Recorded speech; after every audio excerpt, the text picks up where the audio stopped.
Jehová los pensamientos del malo, mas las expresiones de los limpios son limpias. Qué tremendo.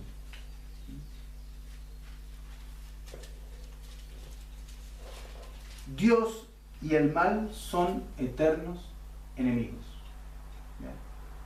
Cualquier acto injusto o cruel no tiene cabida en el carácter de Dios.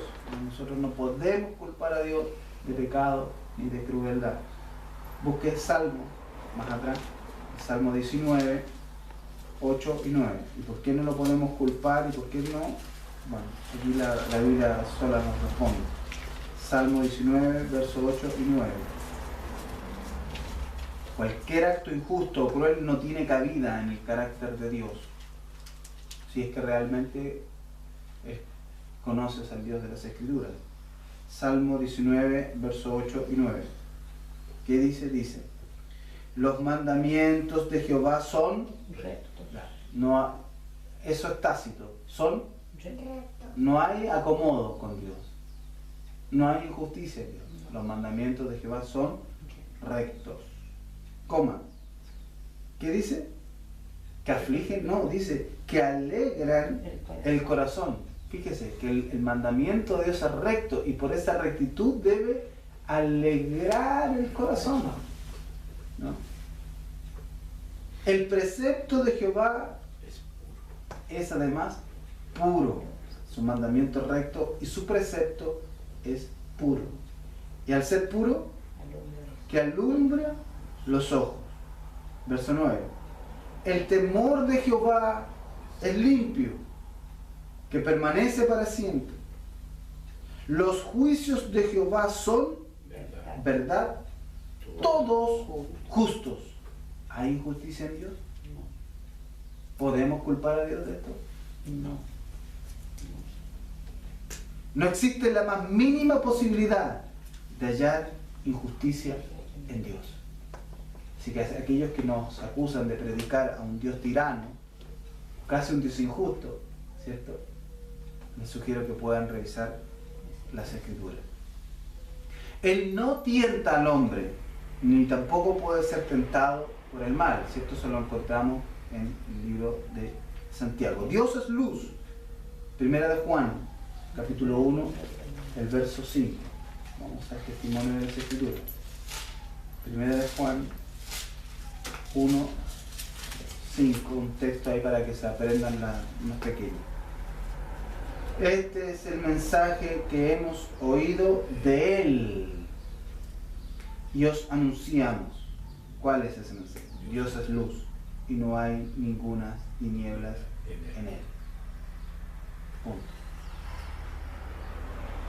Entonces, ya Él ha afirmado lo que estamos viendo aquí. Muy limpio eres de ojos para ver el mal, ni puedes ver el agravio.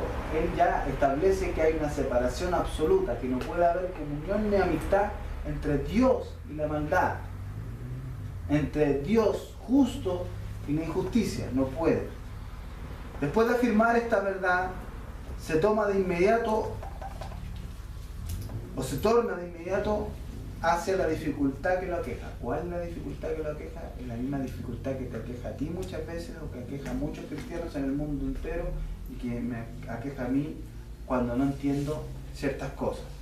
Pero para eso estamos aquí, para aprender, para que la Biblia nos ilustre y para que en algún minuto la luz y la misericordia de Dios nos ayude a poder aceptar y entenderlo. Si esto es verdad, oh Dios, dice Él, ¿por qué ves a estos menospreciadores y callas cuando destruye el impío al más justo que Él? ¿Por qué ves a los menospreciadores y callas cuando destruye el impío al más justo que Él? Entonces Él establece el principio de eso justo. Dios es santo, no puede ver la maldad, está en completa oposición con Dios. Y le salta la pregunta. Entonces, ¿por qué? Si eres de esta condición, entonces ¿por qué callas? ¿Cierto? ¿Por qué cuando ves a los menospreciadores y callas cuando destruye el impío al más justo que Él? ¿Por qué? Ese es el segundo cuestionamiento de Habacuc, ¿no? Y a veces nos pasa a nosotros. ¿Por qué? ¿Por qué sucede esa situación? Si ellos están haciendo esto. Y ese cuestionamiento generalmente viene por la manera que nosotros tenemos en nuestra condición caída de ver a las personas comparables a nosotros mismos. Nosotros nos vivimos comparándonos a los demás. Somos mejores que otros y otros mejores que nosotros, ¿cierto? Pero casi siempre nosotros somos mejores que los demás.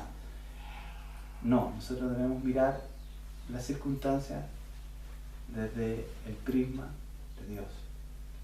Aquí vamos a entender. ¿Cómo podía Dios permitir que los caldeos hicieran esto a su propio pueblo? Si es el pueblo escogido por Dios. ¿Cómo Dios puede permitir que estos impíos le hagan esto a su pueblo?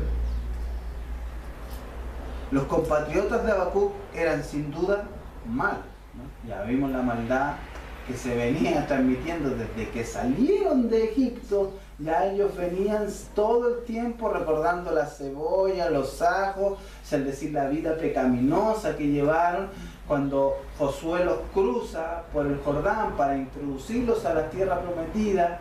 Él les dice, bueno, escogeos a quien servir hoy. Si a los dioses del otro lado del Jordán, a los dioses que trajiste del otro lado del Mar Rojo, porque ellos estaban habituados a la idolatría. Y vimos cómo después en el tiempo de los jueces ellos volvían una y otra vez a olvidarse de su Dios y volverse a la idolatría. Y aquí vemos esta situación. Entonces, eran sin duda malos. Israel era una nación que tenía gente mala. Pero los caldeos eran peores. Aquí él comienza a analizar, ¿no? En términos contemporáneos nosotros pudiéramos decir, o diríamos ahora, yo reconozco que la iglesia ha estado en decadencia por muchos años. Nosotros vemos y miramos a la iglesia y la iglesia va en una decadencia, ¿no? Lo podemos ver, lo podemos reconocer. Pero los comunistas son ateos. Esa es la relación. ¿Ya? O sea, Israel está mal, Israel son malos, pero los caldeos son peores. La iglesia está mal, pero los comunistas son ateos, o sea, no creen en Dios, entonces ellos son más malos que nosotros. Esa es la situación, para que lo podamos entender. ¿Ya? La pregunta entonces, ¿cómo puede Dios permitir las situaciones que están ocurriendo? ¿Te has hecho esa pregunta? ¿Usted se ha hecho esa pregunta? En más de alguna oportunidad.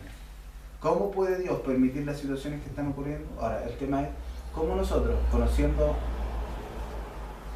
las doctrinas de la gracia, podemos responder a esa pregunta. Y es aquí Habacuc nos está dando un seminario teológico respecto de esto. En un libro de 3 capítulos, cortísimo. ¿Cómo podía Dios permitir que los caldeos hicieran esto a su propio pueblo?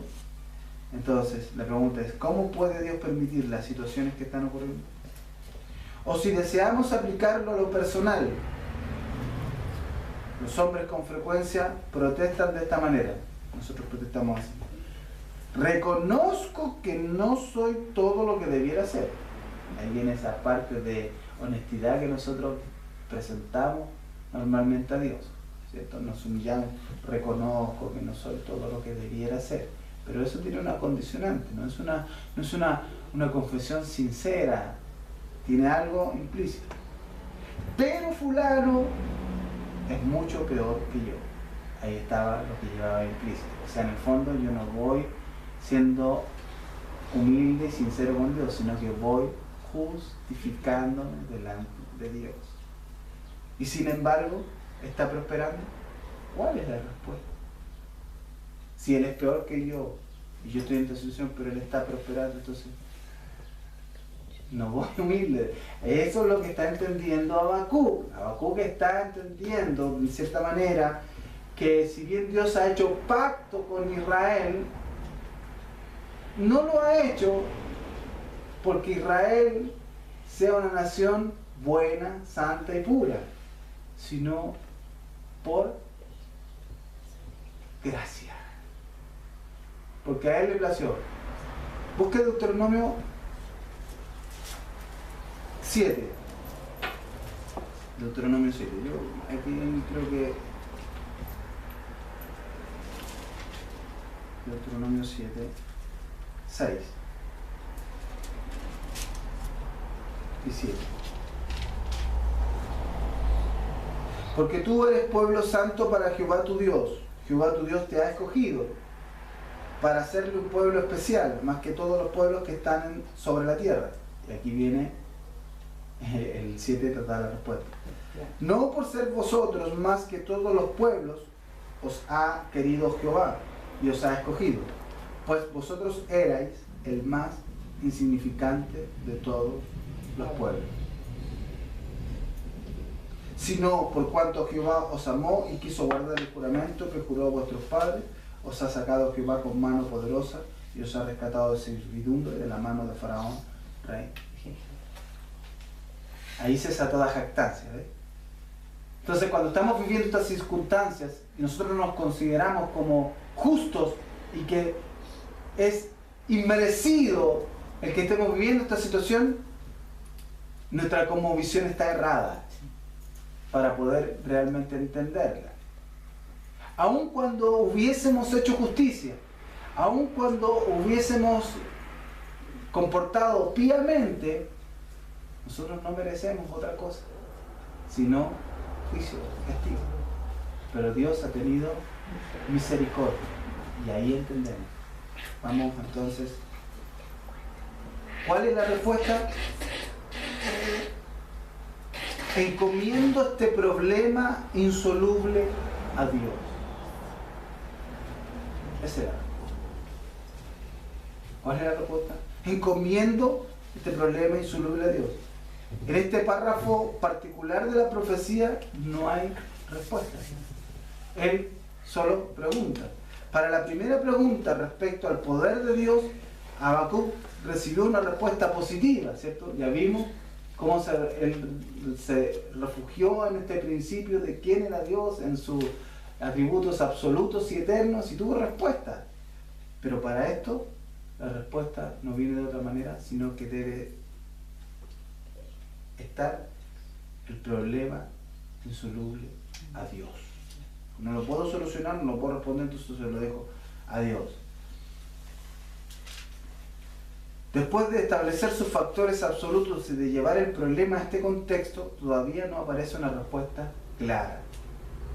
En nuestra experiencia esto ocurre con frecuencia. Aplicamos el mismo método que en otros casos funcionó también y sin embargo no logramos la respuesta. Nosotros tomamos un método, por eso que cuando nos vemos, no use el método tanto, o sea, el método te puede servir para alguna cosa, te va a ayudar para ilustrar, para entender, para aprender alguna enseñanza, pero yo no puedo vivir mi vida con métodos, ni aplicar un método, el mismo método para todas las cosas. Hay momentos que nosotros debemos parar y mirar qué es lo que debiéramos hacer constantemente a Dios. Entonces, este método que él utilizó al principio ya no le funcionó. ¿Qué debemos hacer en tal caso? Por supuesto que no debemos llegar a una conclusión apresurada y decir, ¿cómo no lo entiendo?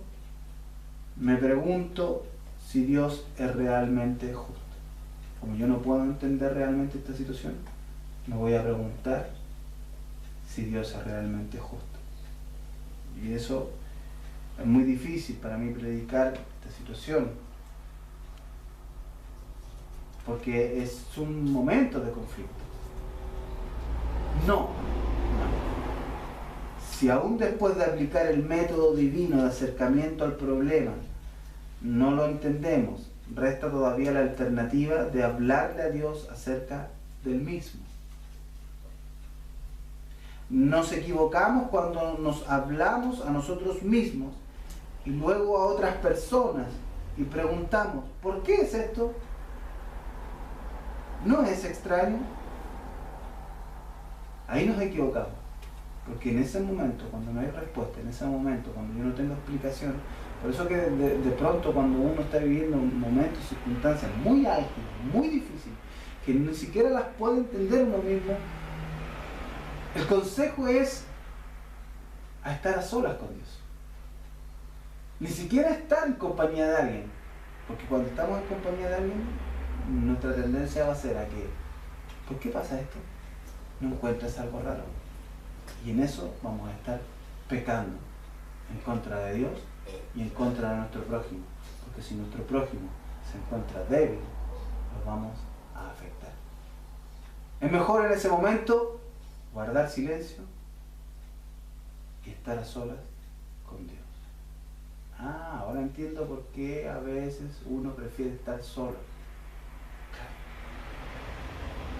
Porque uno no quiere pecar contra Dios, ni pecar contra su prójimo, ni afectarlo. Cuando uno no entiende las cosas, cuando está ya llegado al límite de que no trae una respuesta clara, esa respuesta que a veces tarda en venir, se debe buscar solamente en Dios. Debemos hacer lo que hizo el profeta. ¿Qué hizo el profeta? Él llevó el problema a Dios y lo dejó con él. Aquí vemos. Y haces que sean los hombres como los peces del mar, como reptiles que no tienen quien los gobierne. El verso 15. Sacará a todos con anzuelo, los recogerá con su red, y los juntará en sus mallas, por lo cual se alegrará y se regocijará. Por esto hará sacrificios a su red y ofrecerá sahumerios a sus mallas, porque con ellas se engordó su porción y engrasó su comida. ¿Vaciará por eso su red y no tendrá piedad de aniquilar naciones continuamente? Entonces ahí él está dejando el problema a Dios. Y yo encuentro en las Escrituras algo que también tiene relación con esto que estamos hablando. Un pasaje que pudiéramos nosotros verlo, es un pasaje de conflicto, es un pasaje de crisis, es un pasaje de una situación que no tiene solución que nosotros le pudiéramos buscar o dar. Y vemos la respuesta que tienen estos personajes para poder salir, no salir, enfrentar esa situación. Vamos al libro de Daniel, un poquitito más atrás, antes de Oseas. Daniel, capítulo 3, el verso 16 al 18. Pasaje muy conocido, pero aquí vemos el mismo principio. No hay respuesta. No se puede entender la situación. Si ya estamos en cautiverio, si estamos en esta situación, y más encima, nosotros que oramos, que te buscamos, sobre eso hay un edicto que no podemos hacerlo y que debemos adorar, porque estar cautivos aquí debemos adorar los dioses paganos, es decir, debemos someternos a esta cultura de este país pagano y idólatra. Siendo nosotros escogidos tuyos, siendo nosotros siervos tuyos, siendo nosotros que estamos guardando tu palabra. Y vemos aquí, Sadrach, Mesach y Abednego respondieron al rey Nabucodonosor diciendo, él les había dicho que al son de bocina debieran ellos postrarse ante su imagen y adorarla. Ese era el desafío planteado, esa era la situación. El conflicto y el contexto general era crítico. Estaban en cautiverio y viendo en esas circunstancias. Y los enemigos de Dios habían instado al rey para esta situación porque veían que ellos se guardaban para su Dios. Y ellos responden